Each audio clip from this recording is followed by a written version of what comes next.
విశాఖలో వైసీపీ కేంద్ర కార్యాలయంను రాజ్యసభ సభ్యుడు ఉత్తరాంధ్ర కోఆర్డినేటర్ విజయసాయిరెడ్డి ప్రారంభించారు. అట్టాసంగా విశాఖలో వైసీపీ కార్యాలయం ప్రారంభించిన విజయసాయిరెడ్డి కార్యకర్తలు ఉద్దేశించి మాట్లాడారు. ఉత్తరాంధ్రకు రావటం చాలా ఆనందంగా ఉందని, జీవీఎంసీ ఎన్నికల్లో ఎక్కడైతే విజయం సాధించామో అక్కడే మళ్లీ తిరిగి కార్యాలయం ప్రారంభించడం అభినందనీయమన్నారు. గత 2024 ఎన్నికల్లో ఓడిపోవడానికి గల కారణాలు అన్వేషణ చేస్తున్నామన్నారు విజయసాయిరెడ్డి. అసంతృప్తికి లోనైనటువంటి మాట కొంత కాదు, కార్యకర్తల అసంతృప్తికి లోనైనటువంటి మాట వాస్తవం. దానికి మనం అందరం కూడా బాధ్యులమేనన్నటువంటి విషయాన్ని నేను తెలియజేసుకుంటా ఉన్నా.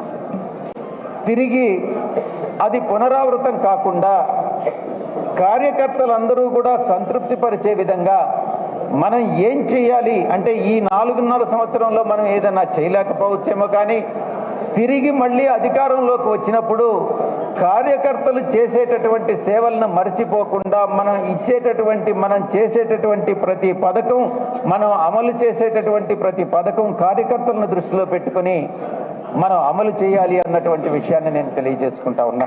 కేవలం ఈ సంవత్సరంలో ఆయన పథకాల్లో అమలు చేసినటువంటి ఏకైక పథకం ఆ దీపం పథకం. ఆ దీపం పథకంలో ఇచ్చినటువంటిది సంవత్సరానికి 3 సిలిండర్లు అని చెప్పి ఇచ్చినటువంటిది 1 సిలిండర్, కానీ అందించినటువంటిది మాత్రం 200 కోట్ల రూపాయలు. ఇచ్చినటువంటి బడ్జెట్ 200 కోట్ల రూపాయలు.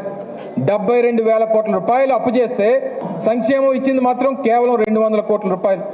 అయినా ప్రజలు మాట్లాడలేదు. కానీ ఈరోజు గ్రామాల్లోకి పేదవాడి దగ్గరికి వెళ్తే తలదించుకొని వెళ్ళిపోతా ఉన్నారు. మనకు ఓటైనటువంటి ప్రజలు తలదించుకొని వెళ్ళిపోతున్నారు.